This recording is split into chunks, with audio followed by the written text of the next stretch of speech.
Magandang araw kaibigan! Tuloy po kayo sa Felicidad's Channel. Sa mga kwento ng buhay at pag-ibig na hinalukay sa natatagong baul ni Felicidad. Pero bago po tayo magpatuloy, huwag niyo pong kalilimutan na i-like ang video, i-subscribe ang channel, at i-click ang notification bell para lagi kayong updated sa mga parating pa na upload.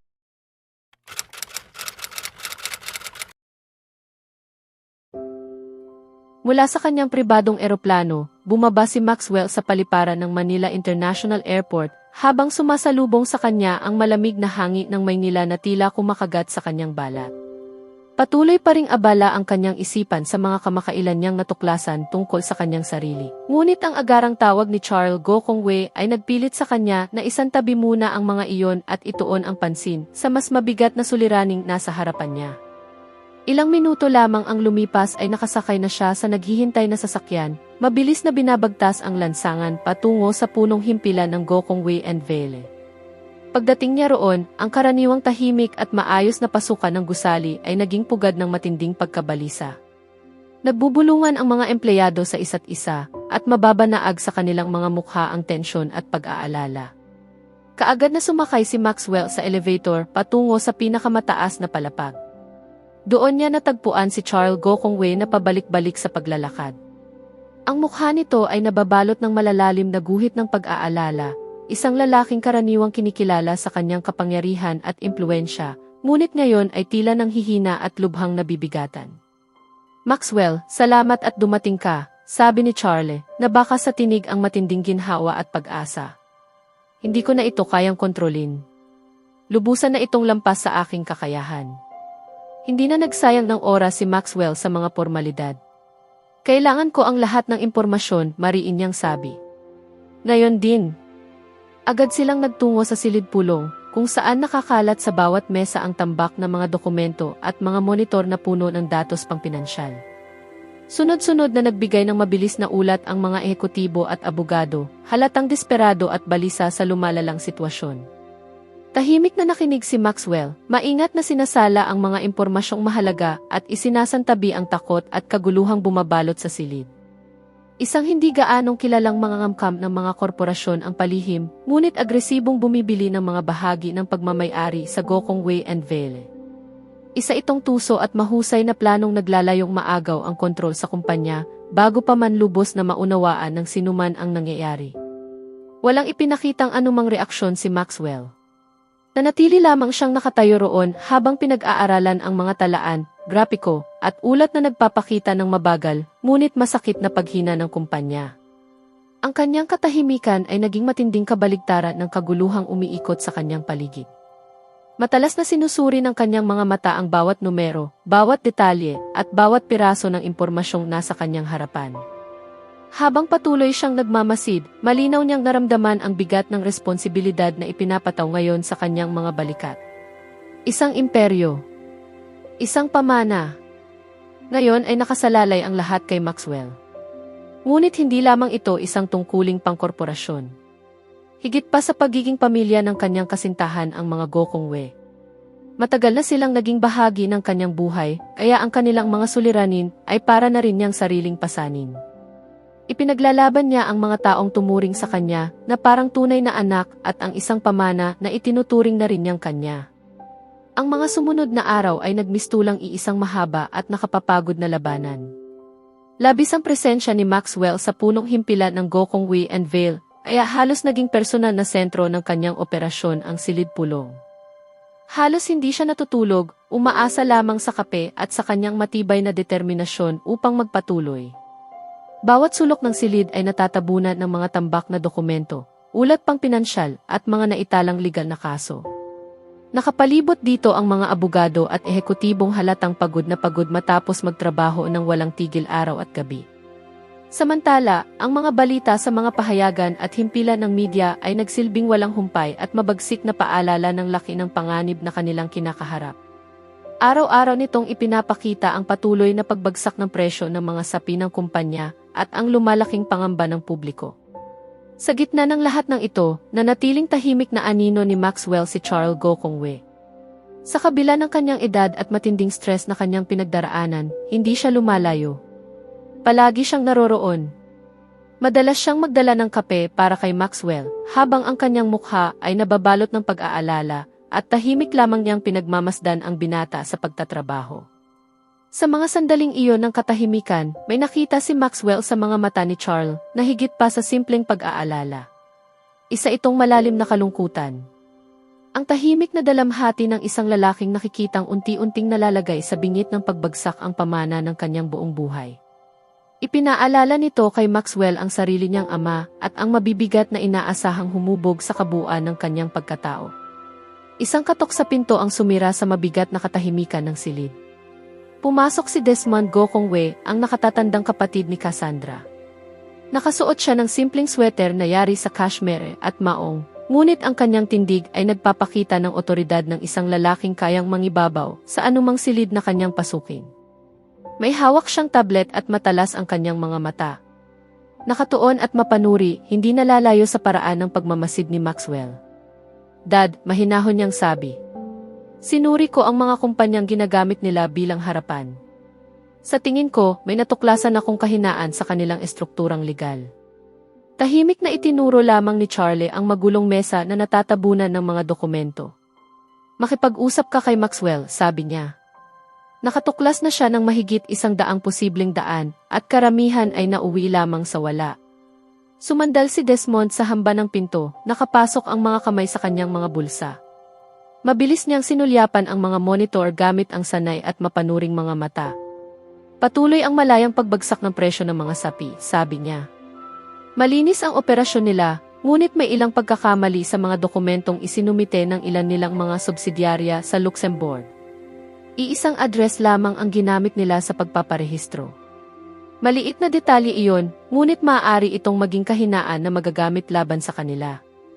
Sa wakas ay inangat ni Maxwell ang kanyang paningin mula sa ulat pang pinansyal na kanyang binabasa. Matalim at hindi matinag ang kanyang titig. Ang pagod na kanina ay mababanaag sa kanyang mga mata ay napalitan ng malamig at mapagkalkulang determinasyon. "Tama ka," mahina niyang sabi, halos pabulong lamang. Agad siyang lumapit sa pinakamalapit na monitor at binuksan ang mga legal na dokumentong tinutukoy ni Desmond. "Maliit na detalye lang iyon," muling sabi ni Desmond. "Hindi ako sigurado kung sapat iyon upang mapahinto sila." "Hindi nga," tugon ni Maxwell habang mabilis na umiikot ang kanyang isipan sa mga posibleng hakbang. "Ngunit sapat iyon upang maimpluwensyahan ang kanilang punong abogado. Gagamitin natin ang kahinaang iyon bilang panggigipit upang mapilitan silang pumayag sa isang pribadong pagpupulong at makipagkasundo sa isang pansamantalang tigil-alitan." Saglit siyang tumingin kay Charles. "Makakabili tayo ng sapat na oras upang maisagawa ang sarili nating agresibong pagkuha ng kontrol." Bahagyang kumunot ang noo ni Charles. "Hindi sa atin," dugtong ni Maxwell, "kundi sa kanila." Lumaki ang mga mata ni Charles Gokongwei. Sa unang pagkakataon matapos ang maraming araw, sumiklab sa kanyang mga mata ang dalisay at tunay na pag-asa. Nagbigay naman si Desmond ng matalim, ngunit puno ng paghahangang tango. Nawala ang dati nitong walang magawang kilos at napalitan ng isang tahimik, ngunit determinadong ngiti. Ilang sandali silang nanatiling nakatayo roon. Dalawang mahuhusay na isip na sabay na kumikilos tungo sa iisang layunin. "May plano na tayo," sabi ni Mawel. Paos ang kanyang tinig dahil sa kakulangan ng tulog, ngunit matatag pa rin ang bawat salitang kanyang binitiwan. Sa sandaling mabuo ang plano, nagbago ang buong atmosfera sa loob ng silid-pulong. Ang dating magulong pagkataranta ay napalitan ng malinaw na direksyon at matibay na pagpapasya. Kasama si Desmond, naging tila isang puwersa ng kalikasan si Maxwell. Halos hindi siya maalis sa telepono. Mababa ngunit matatag ang kanyang tinig habang nagbibigay ng sunod-sunod na utos sa mga abogado at mga broker. Kasabay nito, walang tigil ang kanyang isip sa pagsusuri ng bawat posibleng panganib at kapakinabangan ng kanilang mga hakbang. Samantala, si Desmond naman ang humawak sa masalimuot na mga legal na dokumento at proseso.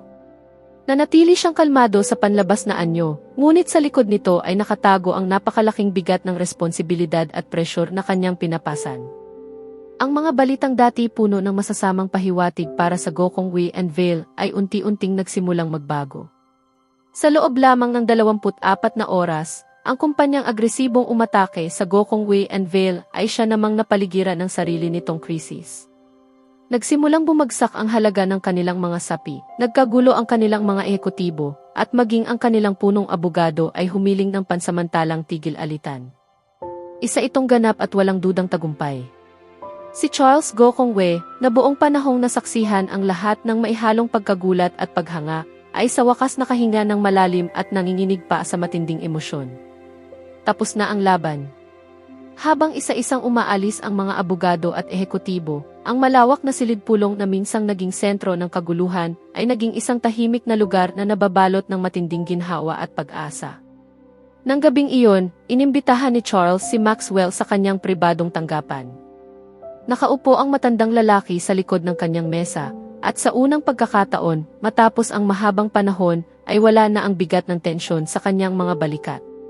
Tiningnan niya si Maxwell, at ang kanyang mga mata ay puno ng taos-pusong pasasalamat. Iniligtas mo kami, Maxwell. Iniligtas mo ang lahat, sabi ni Charles, mabigat sa damdamin ang kanyang tinig. Pinagmamasdan kita nitong mga nakaraang linggo. Nakita ko kung paano kayo nagtrabaho ni Desmond. Bahagya siyang huminto bago nagpatuloy. May malalim na kaalaman si Desmond tungkol sa negosyong ito, ngunit nasa ibang larangan ang tunay niyang hilig. May sarili siyang mga pangarap at interes. Ngunit nasa kanya ang iyong katapatan at nasa iyo naman ang kanyang tiwala. Dahan-dahan siyang umiling habang may bakas ng paghanga sa kanyang mukha. Kahanga-hanga kayong dalawa. Matagal ko nang itinuring ka bilang anak na hindi ko kailanman nagkaroon.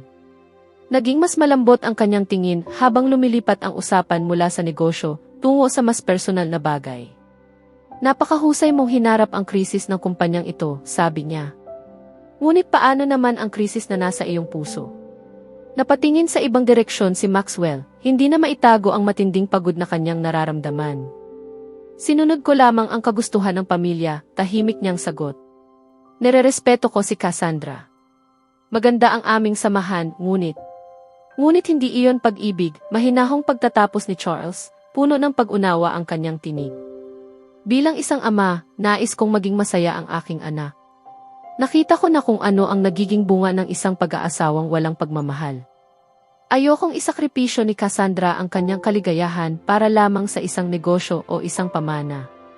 Tumitig siya ng diretsyo kay Maxwell. Kung hindi mo siya mahal, huwag mo siyang hayaang magdusa. Tumayo si Charles at lumakad patungo sa malaking bintana. Naging malayo ang kanyang tingin habang nakatanaw sa mga ilaw ng lungsod. May tiwala ako sa iyo, Maxwell. Alam kong gagawin mo ang tamang desisyon. Para sa aking anak at para rin sa iyong sarili. Bahagya siyang lumingon. Ayusin mo ito kasama si Cassandra bilang isang tunay na lalaki. Ang mga salita ni Charles ang naging huling tulak na kailangan ni Maxwell. Ngayon ay taglay na niya ang basbas ng lalaking pinakamalaki ang kanyang paggalang. Isang lalaking tumuring sa kanya bilang sariling anak. Ang mabigat na pasaning matagal na niyang dala ay tila tuluyang naalis sa kanyang mga balikat. Alam na niya kung ano ang kailangan niyang gawin. Alam na niya kung ano ang dapat niyang sabihin. Ang natitira na lamang ay ang harapin si Cassandra. Ang penthouse ni Maxwell ay isang santuwaryo ng tahimik na karangyaan, isang matinding kabaligtaran ng silid-pulong na halos naging tahanan niya sa nakalipas na ilang linggo. Sa ibaba niya, nakalatag ang Maynila na tila isang walang katapusang dagat ng kumikislap na mga ilaw. Isang lungsod na buhay sa kapangyarihan at ambisyon. Ang mismong kapangyarihang ilang linggo niyang pinagsikapang panatilihing buo gamit lamang ang kanyang talino, determinasyon at walang kapagurang pagsisikap. Nakatayo siya sa gitna ng kanyang sala habang ang katahimikan ay unti-unting bumabalot sa kanya na tila isang mabigat na kumot matapos ang walang katapusang mga araw ng ingay, negosasyon at matinding pagod. Wala na ang bugso ng adrenaline na nagdala sa kanya hanggang sa tagumpay. At sa pagkawala nito, isang pagkapagod na umaabot hanggang sa kaibuturan ng kanyang mga buto ang nagbabantang tuluyan siyang lamunin. Dahan-dahan siyang naglakad patungo sa malaking mesa sa gitna ng silid at dinampot ang kanyang telepono. Agad na napuno ang screen ng napakaraming abiso. Daan-daang email, mga balitang pangkagipitan, at mga tawag na hindi niya nasagot. Ngunit isang pangalan lamang ang agad na hinanap ng kanyang mga mata. Si Amara. Araw-araw, nang walang palya, nagpapadala ito ng mga ulat tungkol sa proyekto ng pabangong Velor. Ang bawat email nito ay propesyonal, detalyado, at puno ng mga katanungan at mungkahing naghihintay ng kanyang pag-aproba. Habang isa-isa niyang binabasa ang mga mensahe, unti-unting kumirot ang kanyang konsensya. Pare-pareho ang naging takbo ng bawat komunikasyon. Laging si Amara ang unang sumusulat. Laging hinihintay nito ang kanyang pasya. At sa bawat pagkakataon, si Zach Javier, ang kanyang Chief Operating Officer, ang sumasagot kapalit niya. Mahusay. Maayos. Professional. Ngunit ni isang salita ay walang direktang nanggaling kay Maxwell. Sa kabila ng nakapapasong kaguluhan ng krisis sa Gokong Wei and Vale na halos umubo sa kanyang oras at lakas, hindi kailanman nawala si Amara sa kanyang isipan. Sa mga pinakamahahalagang sandali, sa gitna ng pinakamahihirap na pagpapasya, sa bawat masalimuot na kalkulasyong kailangan niyang gawin, laging may panandali ang alaala nito na sumisingit sa kanyang isip. Ang ngiti nito, ang paraan ng pagliwanag ng mga mata nito tuwing nagsasalita tungkol sa isang bagay na tunay nitong kinahihiligan. Ang banayad na kabaitan na laging naririnig sa kanyang tinig.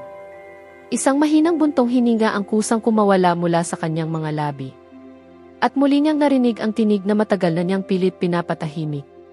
Ang tinig na nagsasalita ng walang pag-aatubili at walang awa sa katotohanan. Paano mo nga ba siya magagawang layuan, Maxwell? Libo-libong milya ang layo niya, ngunit siya pa rin ang laman ng bawat sulok ng iyong isip. Sinubukan mong ilayo ang iyong sarili. Sinubukan mong kalimutan siya. Ngunit nabigo ka. Nabigo ka, Escudero. Sa susunod na kabanata, sa wakas ay haharapin ni Maxwell si Cassandra upang sabihin ang katotohanang matagal na niyang kinikimkim. Isang pag-uusap na maaaring tuluyang magbago sa kanilang kinabukasan at sa relasyon ng kanilang mga pamilya. Kasabay nito, habang lalo niyang inaamin sa sarili ang kanyang damdamin para kay Amara, mapipilitan siyang magpasya kung susundin ba niya ang landas na itinakda para sa kanya o ang pag-ibig na hindi niya kailanman nagawang kalimutan. Kaya abangan natin